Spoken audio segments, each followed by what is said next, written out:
ಈಗ ನಾನು ಮೆರಾಕಿ ಸ್ಕ್ರ್ಯಾಚ್ ಇಂಟರ್ಫೇಸ್ಗೆ ಧುಮುಕುತ್ತಿದ್ದೇನೆ. ನಾನು ಮೆರಾಕಿ ಸ್ಕ್ರ್ಯಾಚ್ಗೆ ಕಾಲಿಡುತ್ತಿದ್ದಂತೆ ಅದರ 3 ಪ್ರಮುಖ ವಿಭಾಗಗಳನ್ನು ಅನ್ವೇಷಿಸೋಣ. ಮೊದಲನೆಯದು ಕೋಡ್ ಪ್ಯಾಲೆಟ್. ಕೋಡ್ ಪ್ಯಾಲೆಟಲ್ಲಿ ನಿಜವಾದ ಮ್ಯಾಜಿಕ್ ನಡೆಯುತ್ತದೆ. ಎಲ್ಲ ರೀತಿಯ ಆಟಗಳು, ಅನಿಮೇಷನ್ಗಳು ಮತ್ತು ಕಥೆಗಳನ್ನು ಮಾಡಲು ನೀವು ಬಳಸಬಹುದಾದ ವಿಶೇಷ ಬ್ಲಾಕ್ಗಳಿಂದ ಇದು ತುಂಬಿದೆ. ನಿನ್ನ ಅದ್ಭುತ ಯೋಜನೆಗಳಿಗೆ ಈ ಬ್ಲಾಕ್ಗಳನ್ನು ಬಿಲ್ಡಿಂಗ್ ಬ್ಲಾಕ್ ಎಂದು ಭಾವಿಸು. ಈ ಬ್ಲಾಕ್ಗಳನ್ನು ಬಳಸಿಕೊಂಡು ನಾನು ನನ್ನ ಸ್ವಂತ ಯೋಜನೆಯನ್ನು ರಚಿಸಬಹುದೇ? ಹೌದು, ನೀನು ಇದನ್ನು ಮಾಡಬಹುದು. ಕೋಡ್ ಏರಿಯಾ ಎಂದರೇನು? ಕೋಡ್ ಏರಿಯಾದಲ್ಲಿ ಮ್ಯಾಜಿಕ್ ನಡೆಯುತ್ತದೆ. ಇದು ನಿನ್ನ ಆಲೋಚನೆಗಳನ್ನು ಜೀವಂತಗೊಳಿಸುವ ಕಾರ್ಯದಂತಿದೆ. ನೀನು ಸರಳವಾಗಿ ಈ ಪ್ರದೇಶಕ್ಕೆ ಬ್ಲಾಕ್ಗಳನ್ನು ಡ್ರ್ಯಾಗ್ ಮತ್ತು ಡ್ರಾಪ್, ನಿನ್ನ ಸ್ಕ್ರಿಪ್ಟ್ಗಳನ್ನು ಮತ್ತು ಪ್ರೋಗ್ರಾಂಗಳನ್ನು ರಚಿಸಲು ಅವುಗಳನ್ನು ಬಳಸಬಹುದು.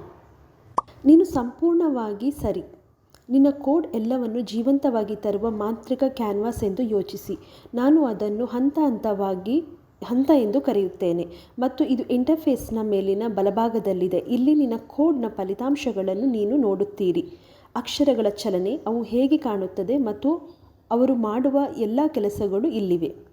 ಸ್ಕ್ರ್ಯಾಚ್ನಲ್ಲಿ ಕೋಡಿಂಗ್ ಹೆಚ್ಚು ಆಸಕ್ತಿದಾಯಕ ಮತ್ತು ವಿನೋದಮಯವಾಗಿದೆ. ಹೌದು,